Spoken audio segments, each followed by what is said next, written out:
say I'm YouTube famous. Meow. No? Okay.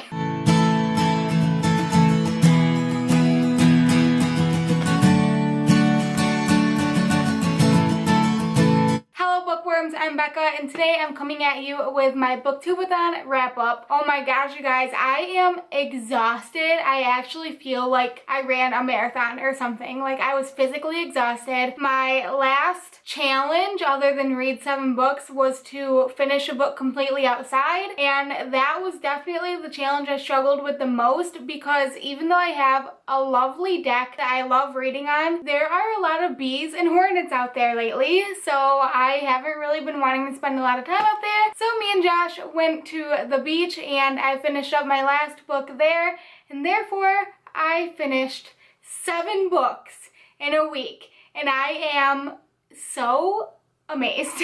So now I'm going to talk about the books that I read. Woohoo! For the most part, I stuck to my TBR except for 1 book, so that's pretty good. I started off the week reading Simon versus the Homo Sapiens Agenda by Becky Albertalli. This is about a boy named Simon who is in an online relationship with another guy who goes to his school, but they don't know who each other are. They just write emails back and forth.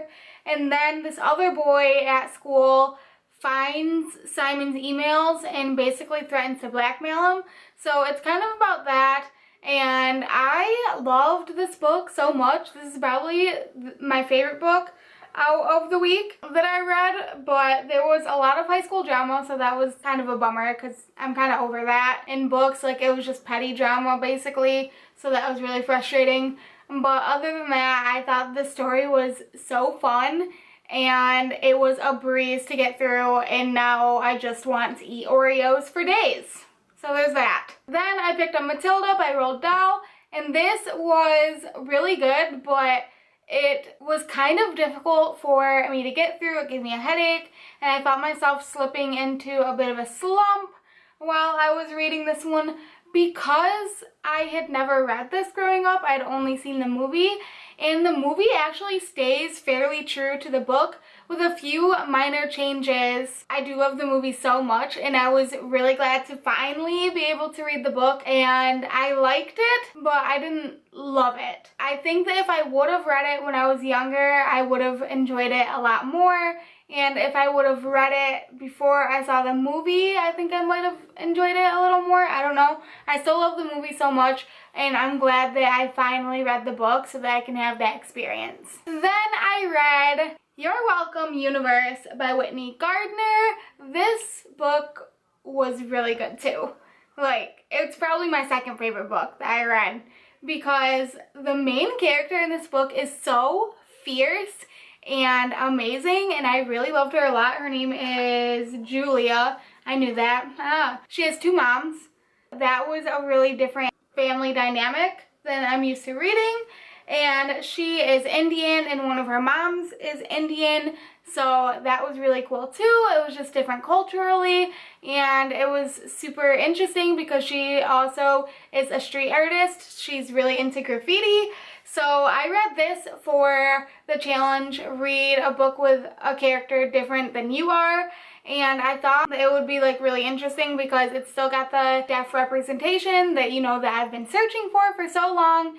And yeah, it was really good. I loved it a lot. I think that Whitney Gardner did an amazing job writing in representation of what it's like to try to lip read. It was so cool and unique.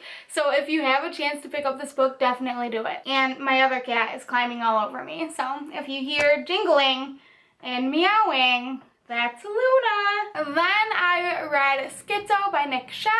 This was, I believe, just for the very generic challenge of read a book with a person on the cover. All of the books I chose this week had people on the cover, so, but this was the specific one I chose for that. And this is about a teenage boy named Miles, and he's struggling with schizophrenia, but he's also kind of haunted by the fact that his brother disappeared right when Miles started having these schizophrenic hallucination episodes, and they never found him. They don't know if he drowned. There's a witness saying that he was kidnapped, but nothing was ever, you know, found. The case is still open, but the police aren't really investigating. So it's kind of about Miles going through that and deciding that he is going to find his brother, but he doesn't really do it in the healthiest way. And the ending of this book was crazy. Miles is definitely an unreliable narrator. He's having hallucinations throughout the entire book of crows and stuff like that. So it was really interesting to read from because I was like, what the heck is going on? And then the ending blew my mind. So if you want a book about schizophrenia, which this is the first book that I've ever read about schizophrenia. No, it's not. I don't think. Wait, yes it is. This is the first book I've ever read that's specifically about schizophrenia. This is really interesting, and I mean, obviously I don't know how good the representation is, but I enjoyed it. Then I read The Art of Not Breathing by Sarah Alexander. This is about a girl named Elsie, and it's set in Scotland, so that was really cool. And Elsie is kind of also haunted by grief because when she was 11, her twin brother drowned or disappeared, or they don't really know because his body was never found, but it was in the water, so basically he drowned. And the book takes place 5 years later, and she's still, and her family are still kind of dealing with this grief.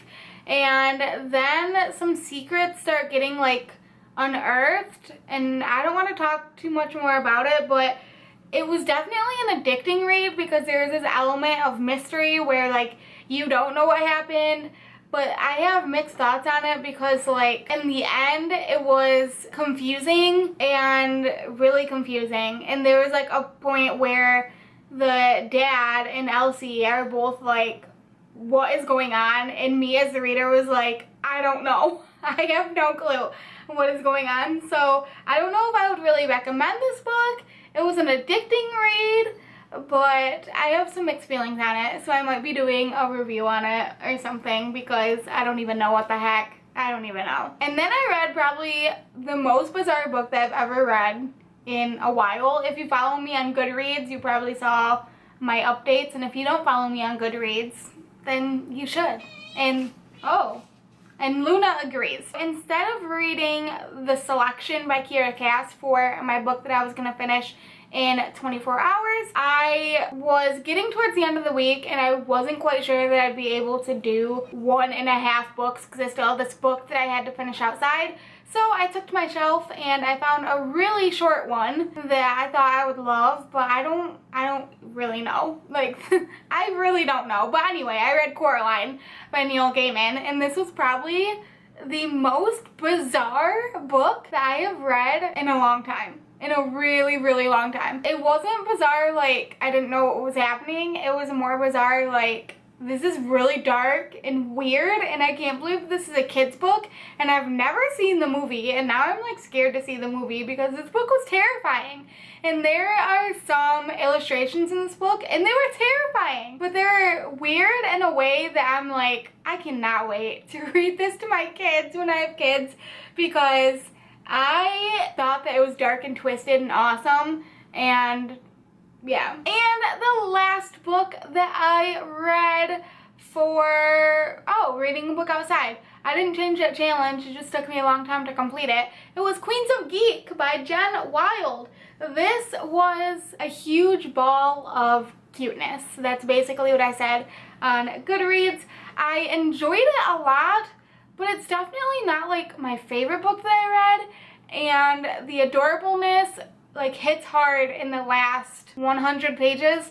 So it was really cute, really adorable, and perfect for people who like the internet, perfect for nerds and geeks and everything, because it takes place at a convention, and basically like other people equated it to VidCon, but it's called SupaCon.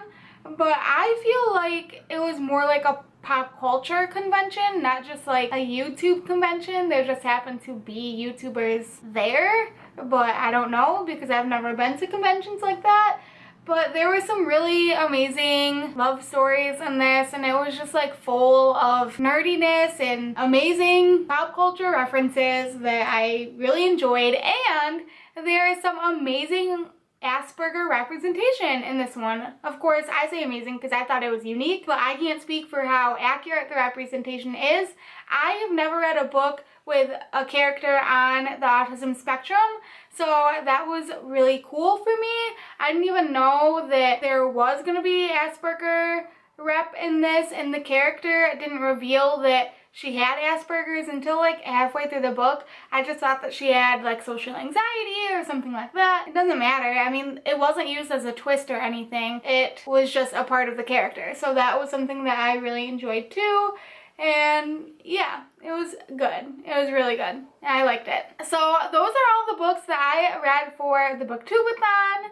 I am going to do probably a combined July and August wrap up because I did read other books this month, but I don't feel like talking about them right now. I'm exhausted and I'm literally gonna sleep for like a whole week and then go camping, which will be really rejuvenating. But that's another video. If you participated in the BooktubeAthon, make sure to let me know how you did down below in the comments and what your favorite books were that you read this week, because I would love to know. If you read any of the books that I mentioned, please let me know your thoughts and feelings on them as well, because I would love to talk about them with you. Thank you guys so much for watching, and I will see you next time.